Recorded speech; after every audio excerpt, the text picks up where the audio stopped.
Uma abordagem e análise do conteúdo bíblico, traduzindo a Bíblia para os nossos dias. No ar, o programa A Bíblia no Mundo de Hoje.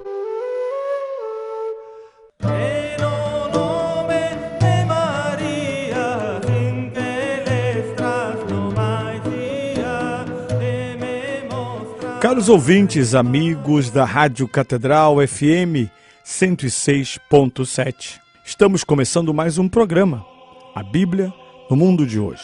E eu sou o Padre Pedro Paulo, produtor e apresentador deste programa. Como anunciamos na quinta passada, aliás, na quarta-feira passada, as quintas-feiras o programa tem um rosto diferenciado.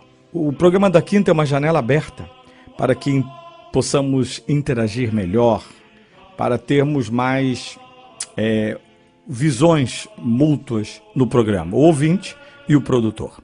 E como faremos? Cada ouvinte escolhe uma questão interessante, não só perguntas pontuais, o que é isso, o que é aquilo, mas uma questão interessante, como o Luiz Augusto apresentou para nós na semana passada, por que Moisés não entrou na Terra Prometida, e o que ele sentiu, o que aconteceu, qual o significado da proibição de Moisés entrar na Terra Prometida. Essa é a ideia das quintas-feiras. E como vai funcionar a sua participação nas quintas-feiras no programa Bíblia no Mundo de Hoje? Anote o número, o zap da Rádio Catedral, 986-852-455.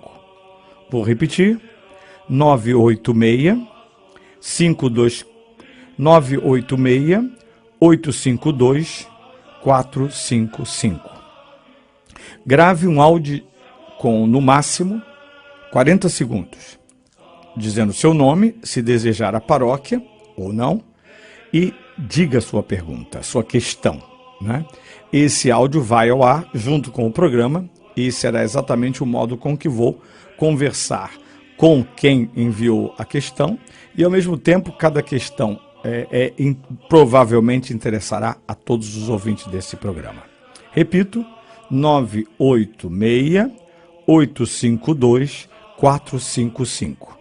Mande sua participação gravada, no máximo 40 segundos, para o programa A Bíblia no Mundo de Hoje. Sexta-feira nós temos o hábito, e vamos mantê-lo, de antecipar, prever, projetarmos-nos na direção do domingo. Domingo 13º do tempo comum, ainda cheio de festa e solenidade, já que repercutimos a festa de sábado no domingo. Sábado, inclusive, além da festa cronológica de São Pedro, nós temos também a festa do Sagrado Coração de Maria.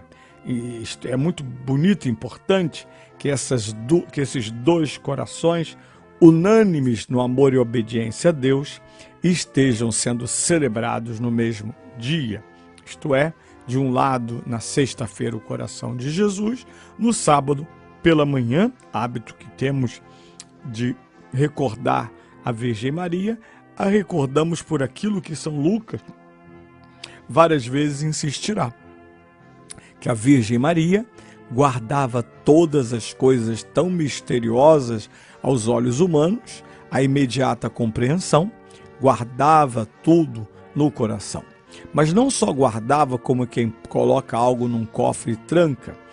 Guardar no coração é como alguém que faz do coração uma estufa para que as coisas ali amadureçam, cresçam, e ao largo da vida a Virgem era informada pelo seu coração do mistério de Deus, que talvez no momento do seu anúncio e da sua realização escapassem à sua inteligência e compreensão, mas não escapavam do seu desejo amoroso de servir a Deus. É uma coisa que para homens e mulheres modernos é muito difícil. Se não compreendo, não amo. E não estou dizendo, e ao contrário, estimulando o fanatismo, não compreendo e amo. Não. É que nas coisas de Deus, se nós só as cumprimos depois de as compreendermos, quase nada do que Deus sugere, pede e ordena será cumprido por nós. Amando a Deus, somos capazes, inclusive, de cumprir, realizar, acolher plena e benevolamente ordens de Deus, mesmo quando as razões dessas ordens e desígnios escapam à nossa frágil, estreita e limitada compreensão. Quem ama obedece, mesmo, e aqui está o coração de Jesus e o coração de Maria, mesmo quando isso significa, e o foi, sacrificar-se. Mas nessa sexta-feira, nosso olhar está voltado para o domingo, a festa dos apóstolos Pedro e Paulo, a festa do Papa, a festa da Cátedra Maravilhosa de São Pedro. E nós temos o tradicional Evangelho de São Mateus, capítulo 16, versículos 13 a 19. Ouçamos. Naquele tempo, Jesus foi à região de Cesareia de Filipe e ali perguntou aos seus discípulos: quem dizem os homens ser o Filho do Homem? Eles responderam: alguns dizem que é João Batista, outros que é Elias, ainda que é Jeremias ou algum dos profetas. E Jesus então lhes perguntou: e vós, quem dizeis que eu sou? Simão Pedro respondeu: tu és o Messias, o Filho do Deus vivo. Respondendo Jesus lhe disse: feliz és tu, Simão, filho de Jonas, porque não foi a carne que te revelou isso, mas meu Pai que está nos céus. Por isso eu te digo, tu és Pedro, e sobre esta pedra edificarei minha igreja, e o poder do inferno nunca prevalecerá sobre ela. Eu te darei as chaves do reino dos céus. Tudo que ligares na terra será ligado nos céus. Tudo o que desligares na terra será desligado no céu.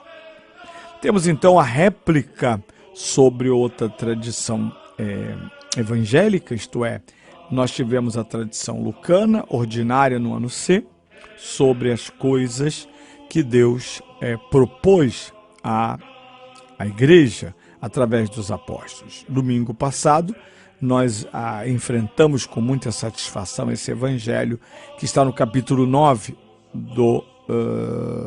essa narrativa que está no capítulo 9 do Evangelho de São Lucas. Agora, nós estamos diante da tradicional leitura de São Mateus. E por quê? Porque, diferente da tradição de São Lucas, o centro não está em torno, nessa primeira parte da unidade, do anúncio do messianismo, mas da figura de São Pedro. Por isso, esse evangelho é colocado prazerosa e quase obrigatoriamente no dia da solenidade de São Pedro. A resposta inspirada de São Pedro: tu és o Messias, o Filho do Deus vivo. São Lucas preferiu uma expressão que favorecesse mais o seu público majoritário, um público que não vem da tradição judaica e para o qual, portanto, a palavra Messias poderia significar quase nada ou muito longínquamente. Lembrem-se que São Lucas usou a expressão tu és o Cristo de Deus.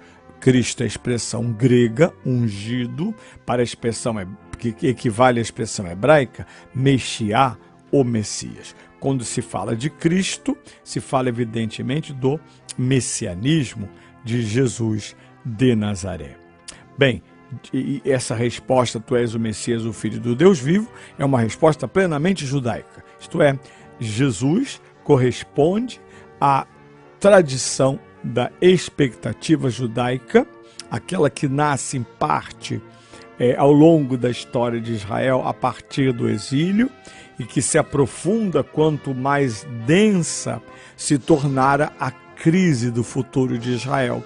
Já os profetas começavam a dizer, como Ezequiel, está na hora de uma nova aliança. Eles receberam de Deus essa mensagem, que Deus estava preparando uma nova aliança. Nós sabemos que a palavra nova aqui pode ser ilusória. Não só a antiga está cedendo, mas nós podemos chamar de nova a verdadeira aliança. A aliança de Israel não simplesmente caducou, não é isso? A aliança de Israel previa, por isso profeticamente, previa a verdadeira aliança que somente o Filho, esse é o desígnio de Deus anunciado em Jesus Cristo, somente o Filho podia selar com o Pai em nosso nome, na nossa carne, a partir da tradição de Israel, abraçando toda a humanidade. Há no mundo um novo aliançador, uma nova aliança, um novo sacrifício, uma nova Páscoa, novos frutos. Tudo isso nessa pequena frase de esse artigo de fé, essa profissão feita não por outro, mas por São Pedro.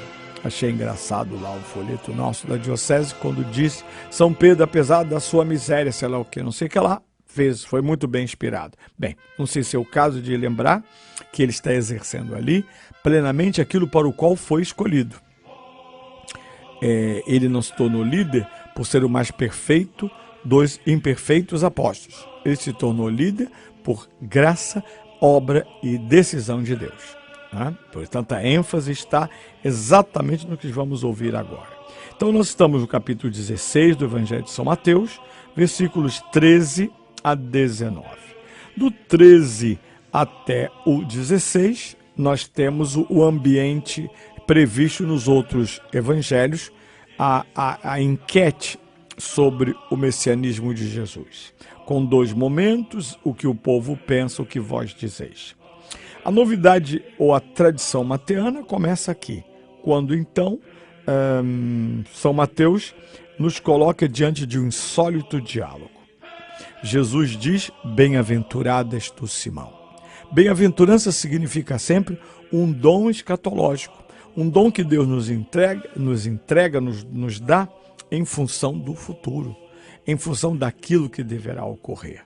Bem-aventurado és tu, Simão, filho de Jonas. Esta afirmação que depois vai corroborar todas as outras que virão, explicitando a missão de São Pedro. Portanto, um domingo em que mais uma vez a Igreja exibe a eleição do primeiro Papa, esta eleição que não se reduziu, como algumas denominações cristãs têm equivocamente entendido, mal interpretado. Não se trata do primeiro e único Papa. Esse mandato é entregue sucessiva e ininterruptamente há 2000 anos, 266 papas, ou mais um pouco, 67, mas eu creio que seriam 66, passaram pela cátedra de Pedro. Quem humanamente melhor, quem humanamente duvidável, não me interessa. Esses homens, em situações bem diversas uma das outras, foram aqueles a quem as palavras do Evangelho de hoje foram dirigidas. Palavras que, vindo de Cristo, têm efeito irrevogável. Jesus não joga, entre aspas, conversa fora. Quando ele institui, instituído está. Nem sempre os instituídos são dignos ou estão à altura da instituição, mas a instituição vale. E nenhuma tradição cristã pode invalidar a tradição fundada por Cristo, que ouvimos neste domingo em todas as igrejas. Além disso, em todo o mundo, o óbolo de São Pedro, a oferta que faremos extra em todas as igrejas, que será então entregue ao Santo Padre, para que as use segundo as disposições do seu coração e as necessidades universais da igreja, que o tem como pastor supremo. Concluamos o nosso programa dessa sexta-feira. Feliz festa de São Pedro amanhã, festa do coração de Maria no sábado, que também é o próprio dia de São Pedro. A todos eu desejo um domingo na graça e alegria do Senhor, e ainda hoje agradecido, desejo a todos um bom dia. A Rádio Catedral FM apresentou A Bíblia no Mundo de Hoje.